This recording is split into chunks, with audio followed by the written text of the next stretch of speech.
hold. Okay. Welcome to session 11. We have another incredible guest today, another chapter 2 conversation, which are honestly our favorite conversations to have. Yes. Lyndsey, welcome to the podcast. It is my pleasure. Yes, welcome. We're so glad you're not wearing a white blazer today like we are. Again, we accidentally dressed the same. Oh my God. So Lyndsey, I always like to start guest podcasts by making them super uncomfortable and talking about your accomplishments, okay? So just brace yourself. Okay. Here we go. Because we want our listeners to know a little bit about you. Yes. So Lyndsey, you were previously the VP of People at Clio, where you helped the business scale. This is really incredible, actually. I was reading, obviously, your bio, and I thought this was really pertinent. So you helped the business scale from 150 to over 900 employees. Crazy. Wow. Over what time span was that? Just over 6 years. Holy Okay, cow, yes, I'm that's just kind of getting my incredible. head around those numbers. Yes, and Being here's another. in talent acquisition, Yeah. it gives me hives. Right? Okay, listen, I got more numbers for you. And from 15 million to more than 100 million in annual recurring revenue over those 6 years. Love so that's that. like crazy scalability. It was really special. Yes. What a journey. It is. It's kind of a once in a lifetime opportunity. We had that Right. at Lululemon. Yeah. It's just like, it's this whirlwind, but not in a bad way. No, Yeah. it's kind of fun and dirty and scrappy Yes. and really expanding, Yes. right? And you can look back on it once you get over the PTSD and go, wow, I learned so much, gained so much. Yes. Okay, and you also led a talent function at a rapid growing tech company in New York. Were you in New York or were you in Vancouver? I was in New York City. Oh, that's so Amazing. fun. How long were you there for? Just shy of 2 years with So a company called great. Digital Ocean. Yeah, they were Oh. an infrastructure as a service Cool. organization. Wow. Really interesting. Oh, I love that. So rapid growth. Okay, Also so rapid growth. And so are you a Vancouver native? I am not. I was born and raised in Calgary. Oh, wow. Calgarian. So Calgary, Vancouver, New York. yeah. New York with some interesting other places in the mix. Oh. Like Brisbane. Oh, wow. I spent a couple of years in Australia. Amazing. I love this. Ghana, West Africa. Oh my Just for God. fun. Why Okay, I not? hope this is part of your chapter 2. I need to hear I more think about you this. might be the Or most we'll look global back. guest that we have had. Yes, she is. She takes the cake. Love this. Happy to be that person. Yes, what an honor. Okay, so Lyndsey holds a master's degree in communication for social change from the University of Queensland, a Wow. bachelor's degree with honors in political science from Queen's University, and is a certified practitioner in a multitude of leadership tools and assessments. Okay, I need to pause right now because Yes. you said, I'm going to introduce you and I'm going to go through all your accomplishments and make you feel really uncomfortable. You should be feeling very comfortable right now because I would love to have this list of accomplishments. I would feel very comfortable with this list. I will borrow your confidence. Yes. Yes, that's such a great point. Okay, so I want Tess to kind of lay the foundation of what chapter 2 means, your chapter 2 moment means, and then we'll lead you into that conversation. Brilliant. So chapter 2 is a moment in time where you have to make a decision about life and what your life is going to stand for and who you're going to be. And often a chapter 2 moment it's different from what we were taught by society, culturally, even sometimes what we thought of our own journeys. Maybe they're not as linear as we thought. Chapter 2 is the time in your life where you had to pick up the pen and really consciously start writing the story that is your life. So tell us about your chapter 2 moment. Amazing. We're like, tell us everything about your life, your deep, dark Yes. secrets. Game on. Yes. I think it's such an interesting frame for a conversation. Right. And the thing I struggle with in it is the idea that there's only one. Yeah, there Yeah, isn't. there's I think not. like Yeah, that's a great point. The chapter 2 moments, Yes. plural, Yes. in my life. Thank you for that. Yes. Yeah. And I think it's true for most of us. Yeah, right? That there's more 100%. than one Yes. defining moment Yes. or moment where you've authored your own life story. Right. Because I think they can be minuscule and these tiny little shifts, or it can be like a Massive. life event, That's right? Yeah. That's right. Yeah. So either I have many of them or I haven't yet had my chapter 2 Right. moment, I think is the Yes. Right. Yeah. the thing. To go right back to like the earliest thing that I can recall in my professional journey Yes. that was a chapter 2 moment. was on the heels of my first few years post-graduate school. I had finished my master's in the middle of the last global recession. Right. And I had designs right up.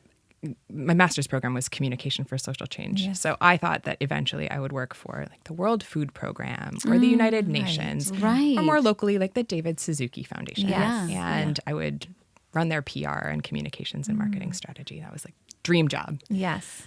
And I graduated, and those organizations were not hiring overly academically qualified and under life experienced human beings like myself.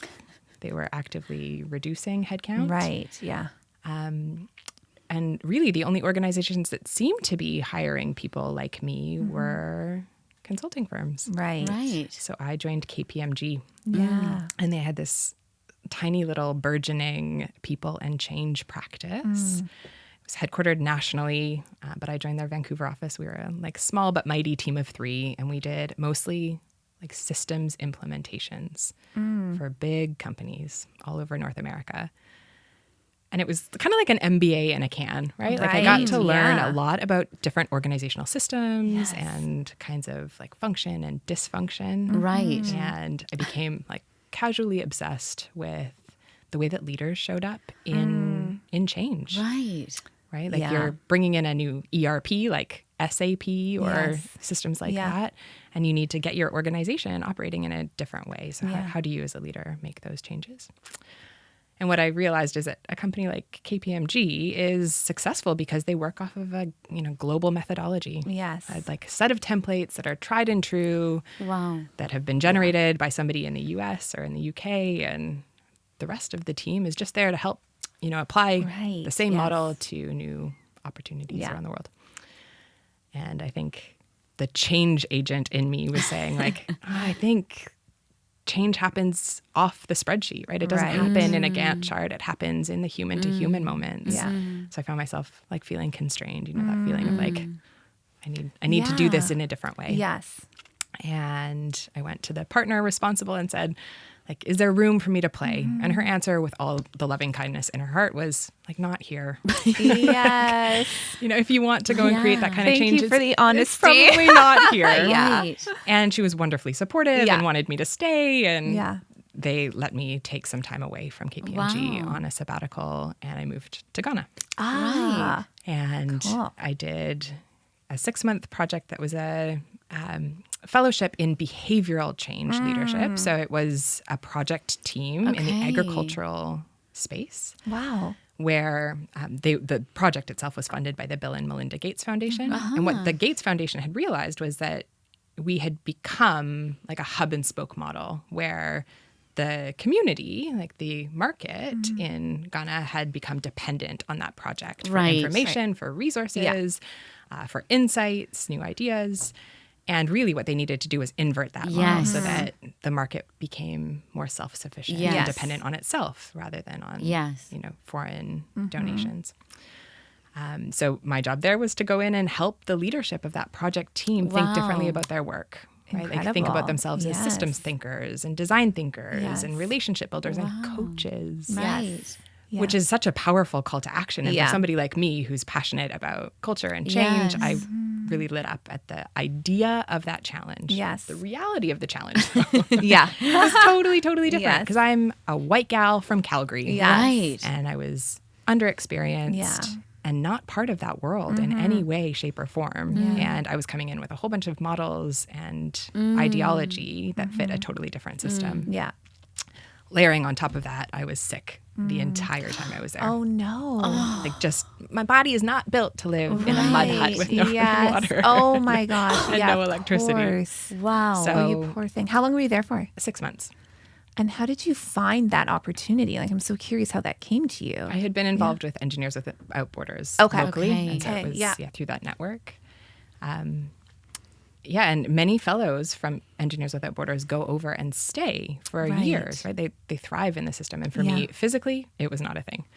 So I came home and really felt conflicted. And I think the tension that I was feeling was around this idea of wanting to do meaningful work in my career, but also wanting to be physically well. And Yes. I remember saying to a coach, like, I don't know if it's possible for me to do meaningful work Yeah. in the Canadian context. Like, can I do meaningful work if I'm not suffering? It was like the big question. Yeah.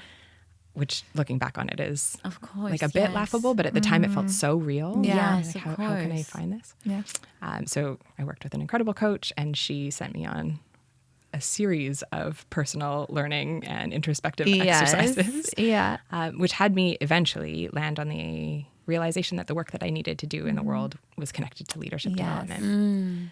And I think I Googled leadership development in Vancouver, literally, and found a boutique consultancy here that was hiring. Wow. And so I joined them as a consultant and did a couple of years of really amazing facilitation and coaching and program development and program management, mostly in the mining sector, which again, I think kind of brought up a lot of questions around like values alignment. And this is a space that I like believe in. And I think where I landed in those questions was, you know, I am being called to be an agent of change from within a system rather than outside the system. If I still want to drive a car and I still want to use my cell phone, then I should think about how I create more thoughtful, inspired, connected human leaders on the inside of these organizations. So did some great work there. Eventually followed a client into a new opportunity, which was in the burgeoning tech sector in Vancouver. Yes. This is where I think I caught the tech bug. Yeah. And it, for me, is maybe like chapter 2 moment number 2, Right. where I left this job I loved in leadership development consulting to take what I thought was the right next step of being a leader inside an organization. Yes.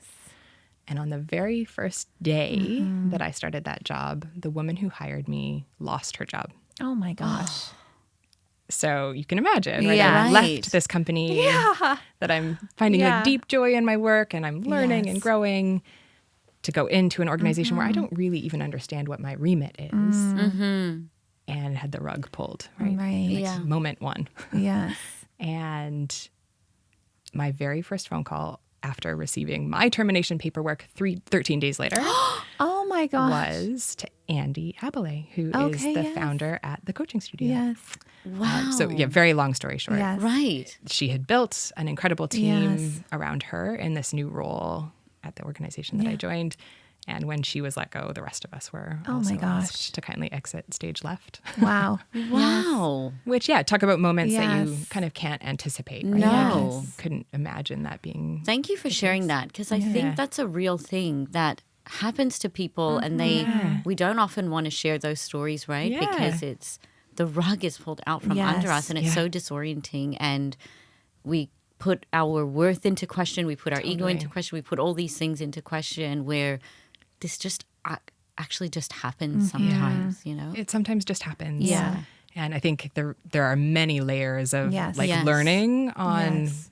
like what does due diligence look like when you're taking a But new job. also, you can never predict you can't this. know. And You Alisha and I can't talk know. about this in relation to recruiting. We've been recruiting for 16, 17 years. So we've done so much training on how to interview an individual, from like, I'm talking like FBI style training to like behavioral style, emotional intelligence style. But we can still never predict how an individual will behave once we've placed them at that company. right. And we can do as much screening and due diligence and always, of course, put our best foot forward. Yeah. But there's always that little bit of unpredictability that is present, and you Yes. have to acknowledge, Yeah. right? Well, Because so we're often- dealing with humans. Yes. it. That is it. And dealing with humans is alchemical, right? Like Right. there's magic that Yes. happens when you add a new person into a system. Yes. And sometimes it's like explosive. Right. Yes. The combination of ingredients just And to doesn't be work. honest, Yeah. it's one thing I love about the job, because you Yeah. can never Yes. fully It's- figure it out. Yeah, it's not a clear math. Yeah. So tell us about that conversation with Andy, because I think this Yeah. sounds like it was a big shift in your trajectory, that kind of more linear path you were imagining yourself on, Yeah. and you're taking a hard right. Yeah. I think it was a really interesting one because so much of my kind of personal preparation in thinking about leaving Yes. that kind of boutique leadership development organization to go in-house was about, like you're saying, the linear like progression, right? So I was Right. saying, I'm only ever going to be so good a consultant Right. without the lived experience of internal leadership. Yes. And so the natural next step is to lead a function that I know, right, which is talent development. Yes. I know how to grow leaders and help them learn. And then it all went away really quickly. And it threw it all up in question, right? Is this actually the right next step? Right. Was that the only next step, or were there other things that I could have done? And I think the reason I reached out to Andy is because he had provided such a like safe space for me to explore some of those early questions before I made the decision to leave. Right. And he had a way of challenging me to think kind of beyond just myself and to think about the impact that I wanted to create in the world and how I needed to show up in order to be in service of that. And so that's how you joined the coaching studio. No, Oh, not even a little bit. okay. He coached me for years. Oh, wow. And so from that moment, kind of call it 2014, 2015. Okay. I went through a couple of years of finding what the right place was for me. I did Right. freelance consulting Yeah. for a bunch of different organizations. Again, just leveraging Yeah. like network and relationships and the people who I wanted to spend time with, right? Like the leaders that I admired, the organizations that I thought were doing interesting and impactful Yes. things. I just kind of offered like, what can I do? How can I help? Yes. And that work eventually led me to New York. Okay. So a great. client brought me in-house at DigitalOcean. And they grew like stink Wow. for a period of 5 or 6 years, and they went public in 2020. They did some like really incredible work. Yeah. And again, like chapter 2 moment, being in my early 30s, single, really devoted to my career, and Right. the work that I was doing also meant that I felt really, really lonely Yeah. in New York, right? I'm in a city of 8 million people, and I Yes. have no friends outside of the community of people that I work with all Yes. day, every day. Yeah. I knew that I wanted to have a family. I knew that I Yes. wanted to have a relationship, and that felt like quite far away when I was living in New York. So I had flown home for a friend's wedding and connected with the same woman that had hired me at the company that I worked at for 13 days. Oh my gosh. Yeah. And she had also previously lived and worked in New York. So she and I kind of vibed on Yes, like, yeah. what a tough city it can Yeah. be. And she said, I'll keep my ear to the ground if there's ever anything in Vancouver that might be of interest. Yeah. And a couple weeks later, she said, I think you should meet Jack, who's the CEO at Clio. Right. And Jack and I met, and Jack's co-founder Ryan and I met, and it was just like, talk about alchemy. It was that feeling of Yes. like, these people get it. They know Right.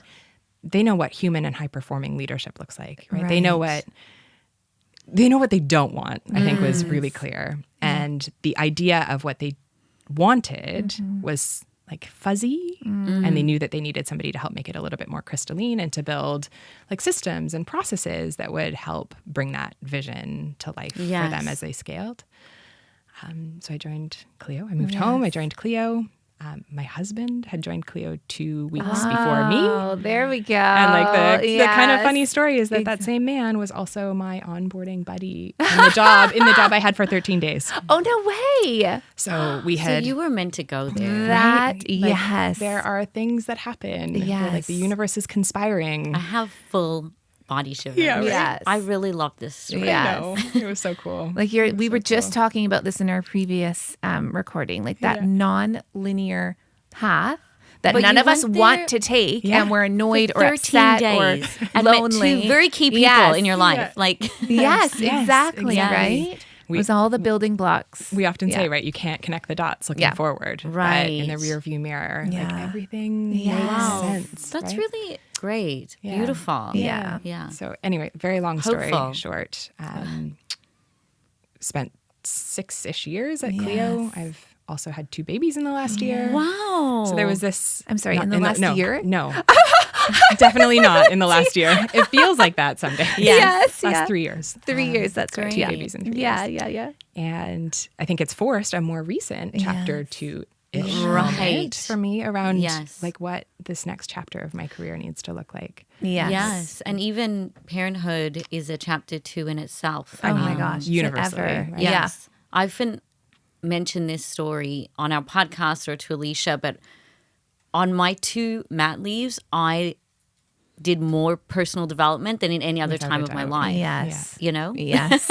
An identity 100%. renovation. Yeah. Or crisis. Or crisis. Who am I? Yes. Yeah. So, Lyndsey, I have so many questions. It's such an interesting path that you've been on. But one thing that you said at the beginning that kind of caught my attention was early in your career that you were working with a coach. And it sounded like you kind of had a moment there that shifted for you. Yeah. Are you able to share some of the work you did or maybe some of the questions that were asked of you at that time? Yeah. I think that'd be interesting for people that might be in a similar place that you were at that time. Yeah, great. So I had just come back from Ghana. I think it was December of 2012. And I had said to myself I didn't want to start working until February. So I gave myself the gift of like 6 weeks of time to get well because I had been like really physically unwell and to do some like career exploration. And so this coach, she was a re-entry coach through Engineers Without Borders. So she worked with folks returning from overseas placements. And the question that I had asked her was how do I reconcile this like want to do meaningful work with the not wanting to suffer kind of tension. And I think one of the things in tears, right, that came up in an early session was like, I don't even know what I'm interested in. Like, I don't know what I want to do. I don't know what I want to be when I grow up. I don't know what I'm passionate about. And I think knowing that I had the luxury of some time and could do things that were a little out of left field, she sent me on a homework assignment that I will never forget, which was that she said, go to your favorite bookstore and stand in front of every shelf in the store. Yeah, I like this. And pick up every book on every shelf that is even remotely interesting to you. Right. Read the back cover. Yeah. And if you're still keen enough to read the entire thing, put it in your basket. And by the time you finished I really like going through the shop. That's so cool. Or even just like what section do you walk towards when you walk in is really telling. So but this is really important is she said like if you just go to the sections that you are interested in, you're going to miss out on all the stuff you didn't know you were interested in. Oh, good one. Yeah. So she said every shelf, like go through every shelf. That's part of the process. Part of the process. Yes. Okay. And by the time you're done, I want you to like lay out the books that you've decided you're going to buy. Yeah. Think about whether you can actually afford it. And see if you can identify the theme that connects all of the books. That is like life advice there. Life advice. That's so right? cool. What she didn't know was that my favorite bookstore is Powell's City of Books in Portland, Oregon. Yeah. And it's it is massive. It's a veritable Costco. Really? It's famous. Well, I think it's been there a long time, but yeah. it's also like a whole city block or something. It's a whole city block. Insane. It is a whole city block. Okay. So that's where you went. And so I took myself on a road trip. That's the best. To Portland, and I spent days in Powell's books. Like, this was not a 2-hour activity for me. It was days. And at the end, I had everything from like Corduroy, which is a children's book that was a like deep core memory from childhood. Yes. That somehow made it through the whole exercise. To like books about urban design and like principles of urban design and military history. Like there were things that I never, ever, ever would have picked up. Military history. Right? Like so interesting. Yeah, so interesting. And the one word that united them all was leadership. Leadership. Yes. And it was like, I think on the heels of that conversation with the coach that I Googled, leadership plus Vancouver. Right. Like it's just weird. That is. You've had a lot of synchronistic moments. I think so. And maybe that's why I struggled with the like, what's your chapter 2? Yes. Because I feel like those moments You're have like, all been, my whole life? Okay. well, and maybe all of our lives, right? Yes, Just and a I'm thinking series maybe of we chapter all 2 have that moments. many synchronistic moments, but we're not really clued attuned into to them. it yet, Yeah. or we're not reflecting back yet. Yes. You know? And I think it's a good point that we should change the language a little bit to acknowledge that there are so many of them, right? I think that's a really good thing to do moving forward. Yes. Especially when I think what you said earlier is that it's about those moments of like deliberate intention, right? So when something is happening, having the mindfulness to say like, this thing is happening and there's freedom in how I respond to it. Right. Because sometimes we go through life and we're saying, this is what I'm supposed to do. Yeah. Right? Finish school, go to university, or finish university, get married, or da-da-da-da. And then when it doesn't happen, or when it does happen and you're like, I don't actually want this. That is what those moments, right? Because it takes something from you to actually wake up and go, oh, I don't want this. And can I create actually what I want? Or do I have the courage to say out loud what it is I want? Right. That's hard. And ask for help. Ask for help. Yeah. You touched on something else that I want to circle back to.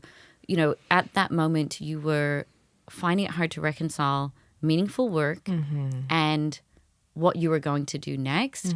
And I think we hear this a lot when we're interviewing candidates nowadays, is that candidates want to do work that aligns with their purpose, right? And I think it's important to note that sometimes you don't know what your purpose is. And sometimes it's okay to say yes to something that doesn't look exactly right because it might take you there to where you're going. Yes. But do you know what I mean? Like sometimes candidates will say no to roles because they're like, it doesn't align with our purpose. But I'm like, you have no job right now. Like just get back working and get back in there. And it might open a door that's unexpected that you didn't know about. Like when I first moved to Canada, I went to a recruitment agency. I was on a 1-year working holiday and I said, can you guys help me just find a part-time job here or a job here? And they're like, sure. And they said, actually, we're looking for, you know, a front office coordinator for our desk here.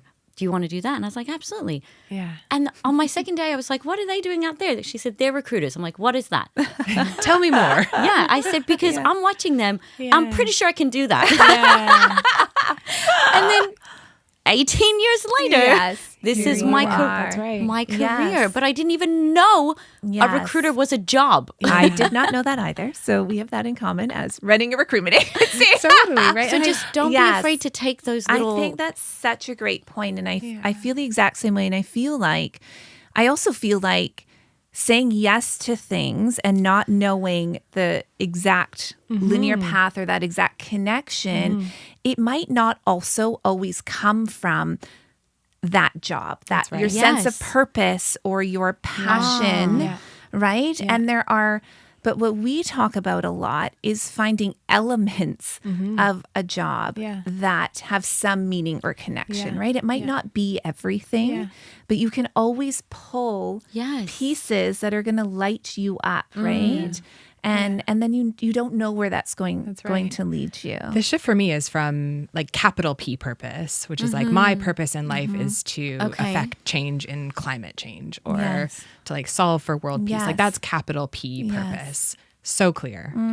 But like small p purpose for me is about like having that intentional self and other focused growth objective. Like what is my purpose in taking this like front office desk role? Like it's to come in with curiosity. My purpose is to connect with other human beings. My purpose is to be open. My purpose is to make the world a kinder, smarter, more 100%. Compassionate place. And you can do that in like veritably any environment. Absolutely, right? any environment. I think it's about like attuning to that small P purpose. Yeah. While also keeping your eyes open for the big P purpose. Exactly. Right? Yes.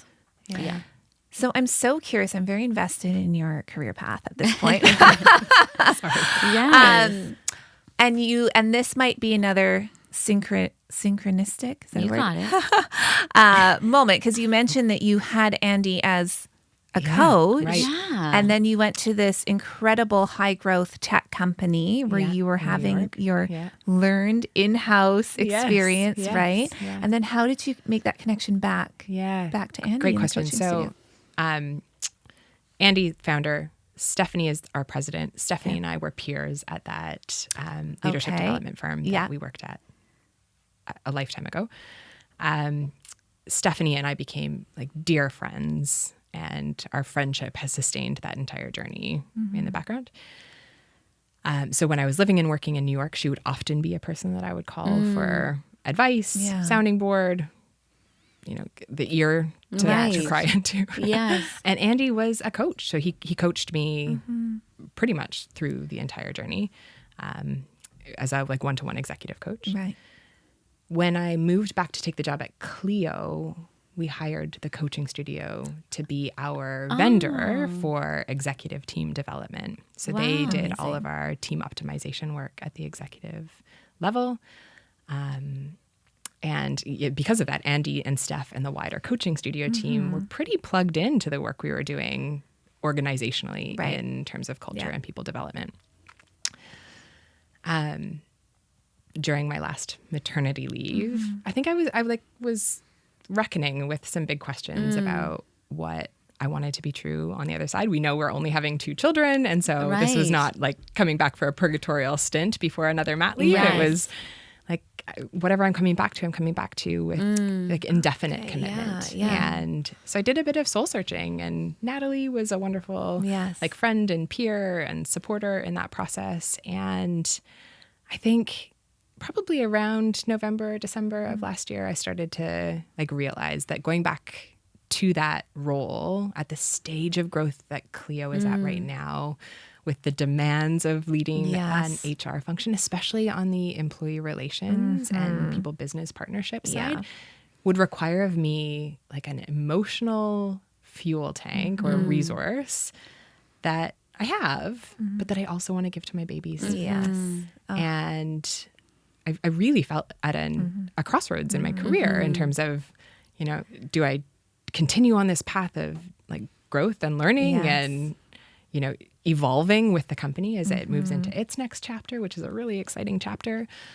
Or do I look at the other options? And those are like, be a stay-at-home mom and really be there for my babies in the next, 5 years of their life. Go back to school, do that PhD that I've been talking about for a decade and a half. Take another VP of HR role in a smaller organization. Put up my own shingle again and freelance and take contracts that seem interesting.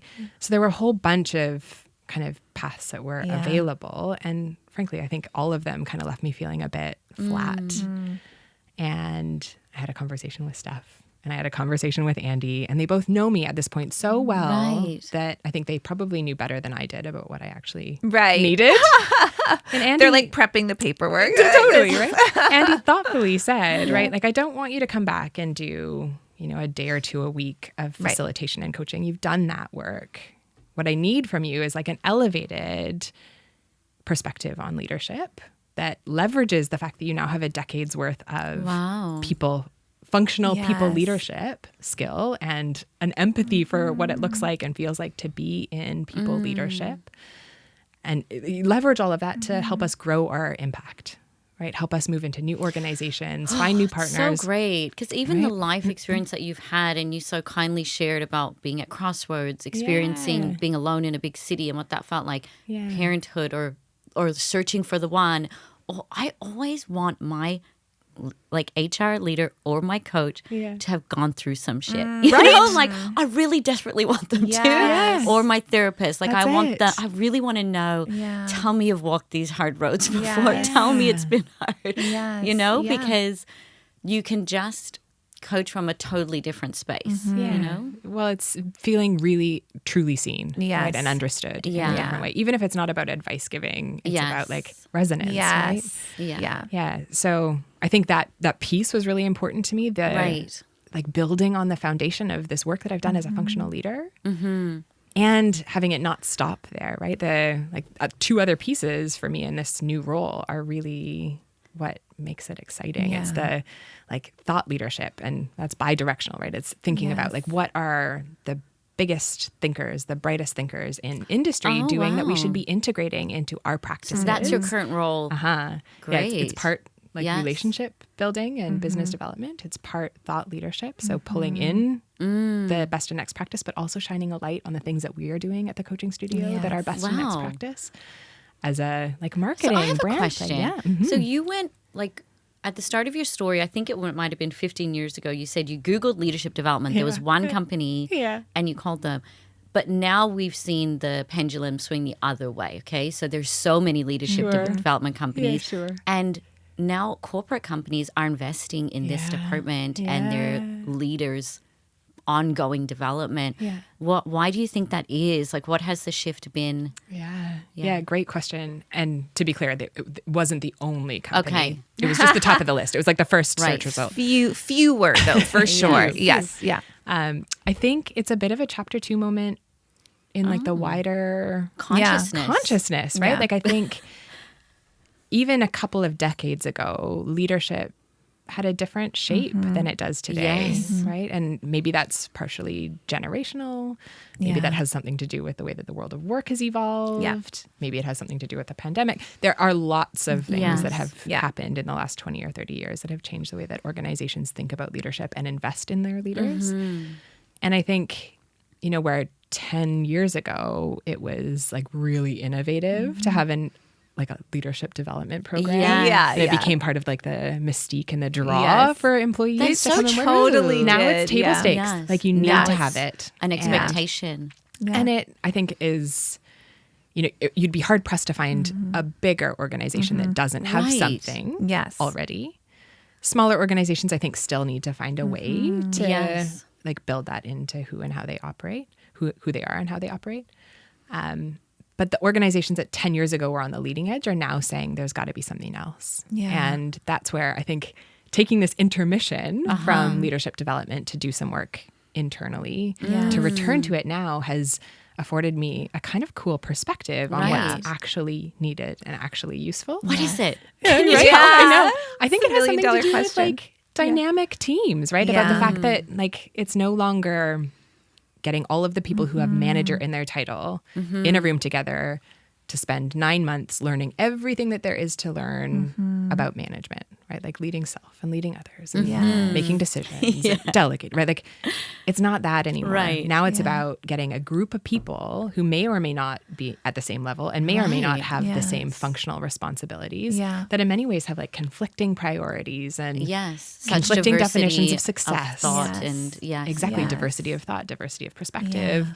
And diverse, period. Exactly. Right. And getting all of those folks feeling like they are a first team with each other, right? That they share a vision, that they share and agree on a set of values, that they can have like generative conflict amongst each other, right? That they can align around. Yeah, it is exciting. And I think more and more our clients, our customers are saying, like, we don't need the other stuff. We want all of the content. We want all of the tools and methodologies and frameworks, but we need them to show up when they apply to like a particular challenge that we're facing. Because we often think about leadership and development, generally speaking, as like fluffy, nice to have. Not we. The broader public. To be clear. She's like, what? But now it's really tied in with, like, it could be replaced with the word performance, essentially. 100%. Right? Yeah, 100%. And that was something at Clio that we talked quite a lot about, was like that to use your like pendulum swing analogy, like it's easy to swing the pendulum too far into performance and have that come at the expense of our humanity, right? That it becomes about just really about results. Or vice versa, right? We can swing the pendulum too far to the human and take our eyes off the prize and our organizations suffer. So how do you find like that flywheel where being human helps us be high performing? That I believe AI it will be a long time before it can touch this part, right? And it's going to bring us such value in other spaces and areas, but it's this like juxtaposition where we need humans still, that's right. Because it can't replicate empathy yet. It's a great point. And I don't know that it'll ever be able to replicate like mirror neurons, right? Like the feeling that we get when we look each other in the eyeballs and say like, I see you. Honestly, you and Natalie, who is your successor at Clio, have such the same, like, I've worked with a lot of HR leaders, but not many that have this quiet confidence, this like that you just want to, I'm like drawn into their like you actually have a similar demeanor in the way that I remember saying that to you Natalie after this, things, we recorded an episode with her, and I did not want her to leave, and I'm like feeling the same way now. You're ours now. Happy to be here. Lock the doors, Brayden. So, Lyndsey, I'm really curious, and I know actually we've had some deeper conversations, but I would like you to share a little bit more around in this space that, again, the pendulum has swung. There are a lot of people in this space, but I feel like, or I know that you have a very particular approach at the coaching studio, right? You have to really differentiate yourself in this market. Yeah. Can you talk a little bit about that? Yeah, absolutely. Happy to. Yes. Yeah. The coaching studio, I think, is ahead of the curve in terms of what we were just talking about with like we still do a lot of wonderful cohort-based leadership development programming and one-to-one executive coaching and leadership coaching. But it's almost like existing in the background now of this like more catalytic, transformative, performance-oriented, like human development experiment. And more, I think the work that we're being called to is about supporting those dynamic teams during times of change. Like when there's a merger or an acquisition that needs to happen, how do we help that team? Right? Yeah. Like you think about most acquisitions fail because the people fail to integrate. Wow. So how do we get ahead of the challenge by supporting the team on the acquiring side and the acquired side?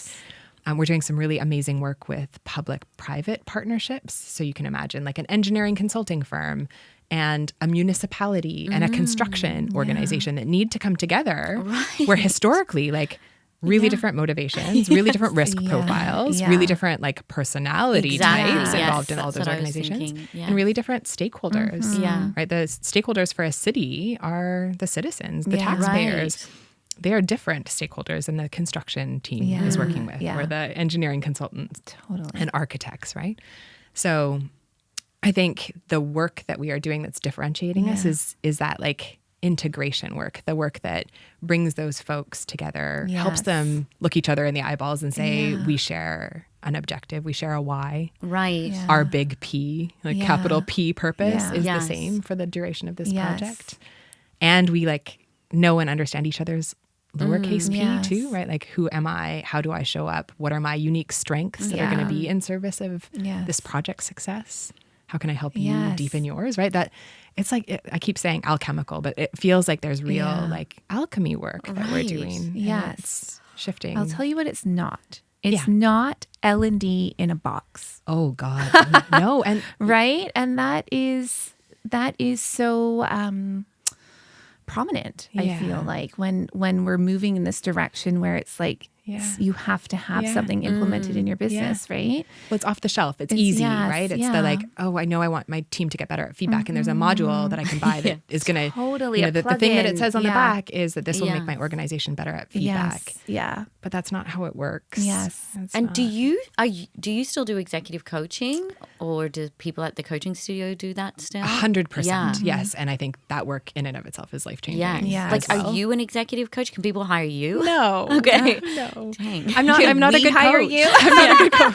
I feel like you would be an incredible coach. Everybody needs to go to a library and stand in front of everybody. So you can use that. Single bag of tricks. No. Okay, Lyndsey, this is the part of the podcast we didn't tell you about. Oh, God. Okay. Okay, we're going to move into speed questions now to wrap it up. Fantastic. These are completely off the cuff. Well, not off the cuff, actually. I pre-wrote them. I'm going to be They're honest off the cuff here. for me. They're off the cuff for you and have nothing to do with what we just spoke about. Oh, fantastic. Okay. And I always throw in a wild card that she hasn't seen. That's right. Amazing. Okay. Okay. We want to know, what was the last podcast you listened to? Oh, God, it would have been this morning. I listen to The Daily every day. Yeah. Okay, that's a good one. I've had to wean myself off of it at times when I just feel too sad about the state of the world. Right. But it's my like 20-minute dose of what's happening. It's so good. Okay. Yes, I agree. Okay, that's a good one. What is your non-negotiable? Sorry, let me say it again. What is your non-negotiable wellness practice or activity? Oh, I wish I had a really good answer for this. And I don't. And I think part of that is like hashtag motherhood. Yes. I don't have a lot of unscheduled time in my life these days. Yeah. So I don't know that I have a good answer. Yeah. I went to a wonderful restorative yoga class That's a great answer. Monday. Yes. Like singular, not a practice. Right. That's okay. That's okay. Yes. But it reminded me of how powerful it can be just to like literally lay on the ground and connect with the ground. And restore yourself, quite literally. Yourself. Yes. It can be as simple as that. That's so good. Okay, Tess, give us your wild I card. have 2 wild cards because I can't pick between the 2. Okay. First one is, do you watch Succession? I don't. Too close to home. Okay, got it. So that Great answer. eliminates that one. Yeah. Yeah. Second one is, We touched on your global experience and travels. I want to know your top 3 cities in the world. That I visited? Yes.